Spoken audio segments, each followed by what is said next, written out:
Greetings, I'm Fatima, and today I will be speaking about Colin Robertson's Unexpected Discoveries, TED Speaker's Worst Nightmare.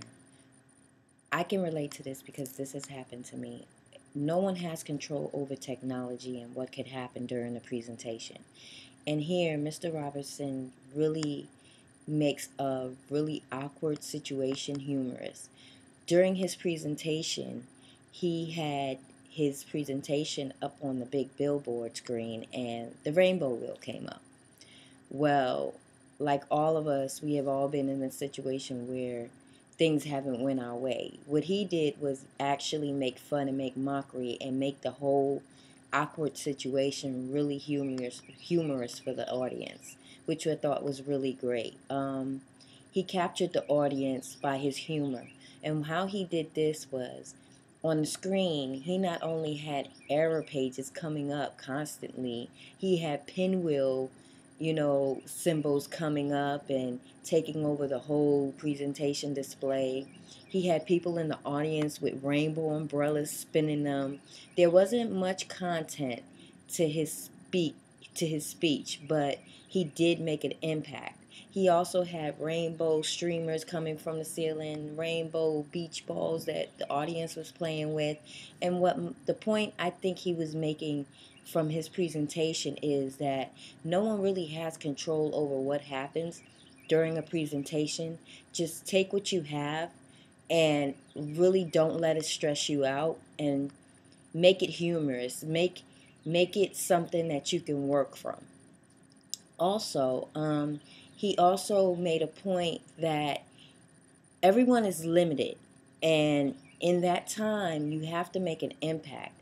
And how he made an impact to me, and how I felt that he used the Ten Commandments was he used a very unique way of presenting his presentation. He had people come out dancing around him in rainbow colors. He really made a big performance out of something bad that could happen. And I feel like a lot of people, when things happen, they tend to allow it to stress them out instead of capitalizing on that event.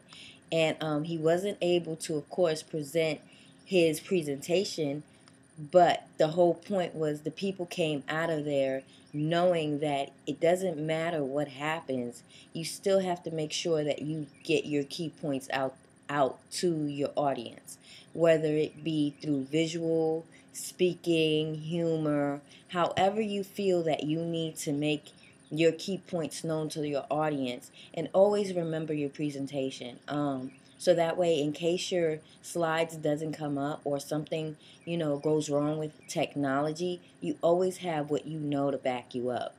At the same time, I feel like he stuck to Gar's Reynolds, advice by allowing himself to keep everything simple. Even though it was a big production and it was very humorous, everyone got the point that, go with the flow. Go with whatever it is that happens and make sure you capitalize on it, like I said once again. And he really made it a point to let the people know that technology is technology and it's not without flaw. Anything can happen, and it's best that you be prepared for moments like that. I can relate to that because that has happened to me. And also, in a situation like that, I also was stressed out. I didn't know how to react to it. But now, since I've seen this video, I feel like I'm much more prepared to handle something if something went wrong during my presentation. I feel like he prepared a lot of us TED speakers to be prepared in case technology goes wrong. Because like I said, anything can go wrong. And Mr. Robinson made a great point at making sure that we understood that and how to handle it. So I thank you, Ted. I thank you for this TED Talk, and I thank Mr. Robinson for the experience and for allowing me to see this video and helping me be way more prepared next time for errors. Thank you.